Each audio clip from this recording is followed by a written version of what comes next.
Swarnandhra 2047 vision తయారు చేయడానికి అధికారంలోకి రాగానే అందరితో కలిసి సంప్రదింపులు జరిపాం. నీతి ఆయోగ్ దగ్గర నుంచి సామాన్య ప్రజల దాకా అందరి నుంచి వారి అభిప్రాయాలు తీసుకున్నాం. అందరితో సంప్రదింపులు జరిగాక త్వరలోనే స్వర్ణాంధ్ర 2047 విజన్ డాక్యుమెంట్ విడుదల చేస్తామని సీఎం చంద్రబాబు అన్నారు. జూన్లో నేను ముఖ్యమంత్రి అవుతానే, జూలై 24, ఆగస్టు 24 ఫస్ట్ టైం నీతి ఆయోగ్ పిలిపించాం. వాళ్ళు కూడా రమ్మని మాట్లాడితే ఇమ్మీడియట్ ఫస్ట్ మీటింగ్ పెట్టి ఎక్స్పర్ట్స్ అందరితో మీటింగ్ పెట్టాం. ఇంకో పక్కన 27 ఆగస్టు 2024 ఈ యొక్క మీటింగ్ వారితో కూర్చున్నప్పుడు ముందు వారు ఎక్సర్సైజ్ చేశారు. ఫస్ట్ మీటింగ్ నేను ఆగస్టులో పెట్టుకున్నాను. ఇంకో పక్కన పబ్లిక్ కన్సల్టేషన్ ఎంగేజ్మెంట్ సెప్టెంబర్ నుంచి అక్టోబర్లో చేశాం. గ్రాస్ రూట్ క్షేత్రస్థాయిలో ఉండే అందరితో మాట్లాడి వాళ్ళ యొక్క ఏం చేయాలనే విషయాలన్నీ కూడా వారితో మాట్లాడి సెప్టెంబర్ అక్టోబర్లో పూర్తి చేశాం. అదే మరికి విజన్ అలైన్మెంట్ అవన్నీ కూడా తయారు చేసుకొని ఈరోజు మీరు ఇంత మునుపు కూడా భాగస్వాములు అయ్యారు. ఈరోజు రాష్ట్రంలో బ్రాడ్గా డిస్కస్ చేయడం కోసం, మీ ఆలోచనలు తీసుకోవడం కోసం, అసెంబ్లీ ఆమోదం పొందడం కోసం ఈరోజు మనం డిస్కస్ చేస్తున్నాం. ఇది అవుతానే తొందరలోనే దీని మీద ఒక యాక్షన్ ప్లాన్ తయారు చేసి లాంచ్ చేసి ముందుకు పోతామని చెప్పి కూడా నేను మీకు తెలియజేస్తున్నా. మీకు ఇప్పుడు ఇక్కడ చూసినప్పుడు అధ్యక్ష extensive grass root level engagement చేశాం.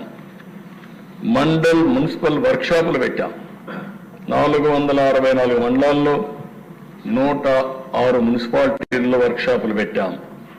1,18,000 కుటుంబాల్లో 2 పేజీలు ఇచ్చి వాళ్ళందరి వ్యూస్ తీసుకున్నాం. QR code response coding system పెట్టి ఒక షార్ట్ క్వశ్చనర్ కూడా ఇచ్చి వాళ్ళ అభిప్రాయాలు, వాళ్ళ ఆస్పిరేషన్స్, వాళ్ళ కోరికలు అవన్నీ కూడా తీసుకొని ఈ విషయం తయారు చేశాం.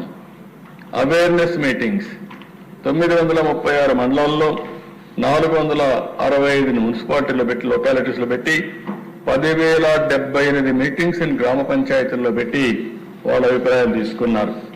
ఇంకో పక్కన 26 జిల్లాల్లో ఎమ్మెల్యేలు, ఎమ్మెల్సీలు, ఎంపీలు అందరూ కలిసి ఒక మీటింగ్లు పెట్టారు. స్కూల్ కమిటీస్ అన్ని 2,100 కాంపిటీషన్లు పెట్టి 4,50,000 మంది పార్టిసిపేట్ చేశారు. ఇంటర్మీడియట్ కాలేజెస్ లో 622 కాంపిటీషన్స్ పెట్టి 43,000 మంది పార్టిసిపేట్ చేశారు. ఇంకో పక్కన కాలేజ్ యూనివర్సిటీలో 352 ఇన్స్టిట్యూషన్స్ లో 38,000 మంది స్టూడెంట్స్ కూడా దీంట్లో భాగస్వాములు అయ్యారు.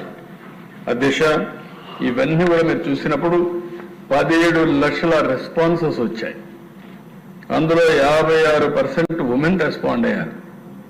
అంటే ఆంధ్రప్రదేశ్లో ఉమెన్ పార్టిసిపేషన్ ఎక్కువగా ఉందనడానికి ఇది ఒక ఉదాహరణ. 100 మంది మొత్తం దీంట్లో భాగస్వాములు అయితే కన్సల్టేషన్లో 56% ఉమెనే పార్టిసిపేట్ చేశారంటే ఒక ప్రగాఢమైన ఆస్పిరేషన్స్ వాళ్ళలో ఉన్నాయి. మేము కూడా ముందుండాలని ఆలోచన ఉంది. దానికి నిదర్శనమే ఇదని కూడా నేను మీకు తెలియజేస్తున్నా. ఇంకో పక్క 28% విద్యార్థులు, స్టూడెంట్స్, యూత్ వాళ్ళ జీవితాల కోసం ఎట్టుండాలి, విజన్ అంటే ఏంటి, మేము కూడా ఉండాలి, మా జీవితం కూడా దీంతో ముడిపడి ఉంది అనే ఉద్దేశంతో 28% ఇక్కడ భాగస్వాములు అయ్యారు. రైతులు 17% అయ్యారు. 5% సీనియర్ సిటిజన్స్ అయ్యారు. వాళ్ళు కూడా వాళ్ళ వ్యూస్ చెప్పారు. వాళ్ళ కోసం ఎట్టా విజన్ ఉండాలని కూడా మొత్తం చెప్పే పరిస్థితి వచ్చారు. అంటే దేశంలో చాలా విజన్ డాక్యుమెంట్స్ తయారు చేశారు. కానీ ఇటీవల కాలంలో 17 లక్షల మంది భాగస్వాములు కావడం, వాళ్ళు ఒపీనియన్స్ ఇవ్వడం మొదటిసారి దశ. అది మన రాష్ట్రంలో జరిగింది. అంత చైతన్యం వెళ్ళలో ఉంది. వాళ్ళందరినీ మనస్ఫూర్తిగా పేరున భాగస్వాములని అందరినీ అభినందిస్తున్నా. భవిష్యత్తులో ప్రతి ఒక్క కుటుంబం కూడా భాగస్వాములు కావాలని చెప్పి కోరుకుంటున్నాను.